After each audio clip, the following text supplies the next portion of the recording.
El mundo está cambiando. Hubo muchas revoluciones, como podéis ver, pero en este vídeo vamos a hablar de la primera revolución y de la segunda. En la primera revolución destacó la máquina de vapor y en la segunda revolución destacó la bombilla. La primera revolución se inició en Reino Unido en 1750. Fue un proceso en el que, debido a los avances tecnológicos, se originó un cambio en la economía.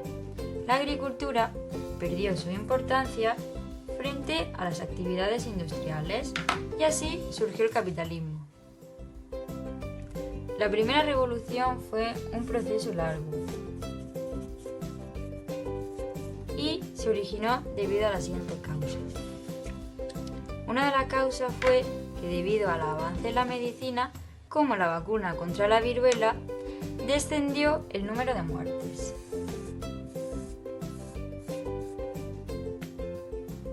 Otra de las causas fue la agricultura. Antes de la revolución se utilizaba una rotación trienal en la que se dejaba un tiempo para el cultivo del barbecho, pero se consideró como antiguo y pasó a usarse la rotación cuadrienal, o también llamado sistema Norfolk.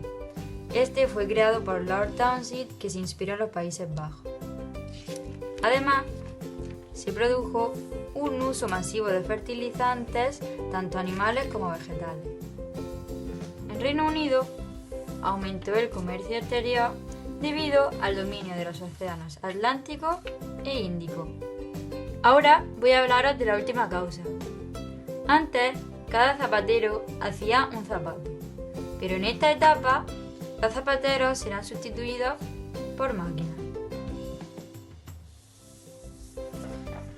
Una de las máquinas más importantes fue la máquina de vapor. Esta fue creada por James Watt. Esta máquina usaba el carbón como combustible y el vapor se convirtió en la nueva fuente de energía. Ahora os voy a hablar de las consecuencias de la primera revolución. Una de ellas fue que el aumento demográfico favoreció al desarrollo agrícola y al desarrollo industrial. Otras de las consecuencias fueron el desarrollo agrícola, la expansión comercial y, por último, la mecanización. Esta última facilitó el hacer más cosas en menos tiempo. Otro de los puntos que tenemos que destacar son los motores del crecimiento económico. La industria textil es una de ellas. Aquí la producción de algodón aumentó y nacieron las primeras fábricas. El segundo motor es la industria siderúrgica. El carbón se utilizó como fuente de energía para fundir el hierro y, gracias al convertidor de Bessemer, el hierro se pudo transformar en acero. Y por último, tenemos los transportes. Anteriormente, las cosas se transportaban a pie o en burro, hasta que aparecieron otros medios de transporte como el barco de vapor, el ferrocarril y la locomotora. Recordaréis, la revolución industrial comenzó en Reino Unido, pero durante el siglo XIX se extenderá a Bélgica, a Alemania y a Francia. En torno a Prusia, en 1834, se desarrolló el Zollverein, que se basaba en no aranceles entre los miembros de la Confederación Germánica, a excepción de Austria. Respecto a la revolución en España, había cosas malas y cosas buenas.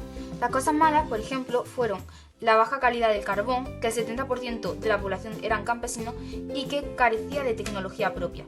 Cosas buenas fueron la producción de algodón en Cataluña y la industria siderúrgica en Marbella. Hasta la revolución industrial se había mantenido una sociedad estamental. ¿Recordéis la famosa pirámide? Pues esta etapa será sustituida por la sociedad de clases. Ya no según la clase en la que nazcas, sino el dinero que tengas. La sociedad de clases se divide en alta, en media y en baja. En la alta se encontraban los empresarios de las grandes industrias, en la media menos de un 40% de la población y en la baja el proletariado, que eran los obreros industriales, y era la mayoría. Pausa, un momento. Para entender todo esto es mejor preguntarte, ¿y qué hubieras preferido tú? ¿Te hubieras ido al campo a trabajar o a la ciudad? ¿Qué es lo que pasó? Los centros urbanos aumentaron.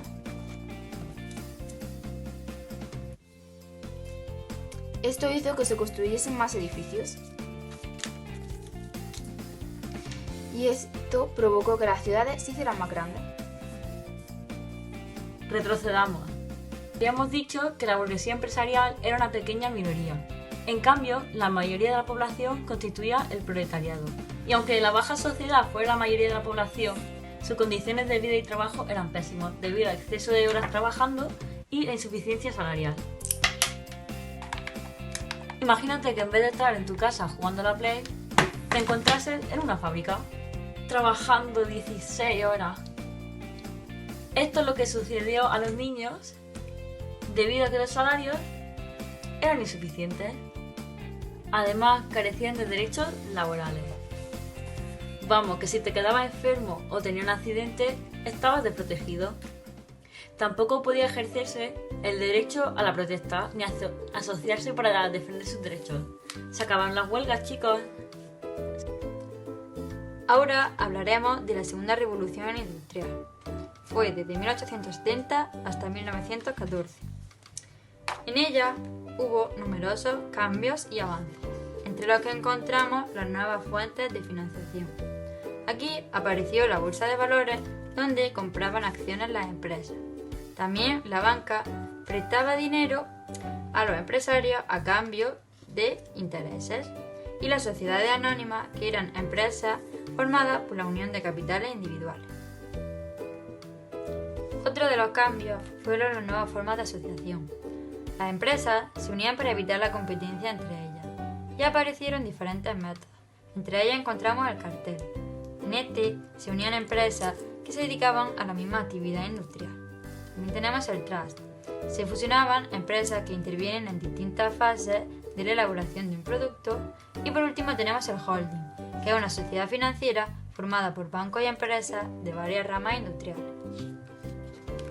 Otro de los cambios fueron los nuevos avances técnicos.